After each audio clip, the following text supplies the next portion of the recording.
యేసుక్రీస్తు ప్రభువు ఎన్నో నిందలు, అవమానాలు, శ్రమల మధ్య 150 కేజీల బరువు, 15 అడుగుల ఎత్తు, 8 అడుగుల వెడల్పైన సిలువను ఎత్తుకుని యెరూషలేము వీధుల గుండా 350 మంది సైనికులు, 50 మంది గుర్రపు రౌతులు యేసుక్రీస్తును అవమానిస్తూ పిడిగుద్దులు గుద్దుచు ఆయనను ఈడ్చుకుని వెళ్లారు. సిలువ ప్రయాణంలో ఆయన సిలువను మోస్తూ 3 సార్లు తొట్టిల్ల పడిపోయాడు.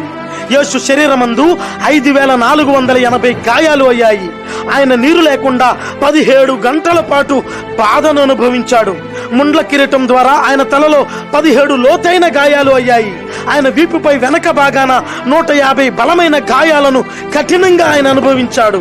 ఆయన మన కోసం యవ్వన శరీరంలో ఉన్న ప్రతి రక్తపు బొట్టును 6.5 లీటర్ల రక్తాన్ని చిందించాడు. తండ్రితో సమానముగా ఉన్న కుమారుడు మనిషి రక్షణ కొరకు ఆయన శరీరమందు అనుభవించిన బాధ ఎవ్వడూ వర్ణించలేనిది.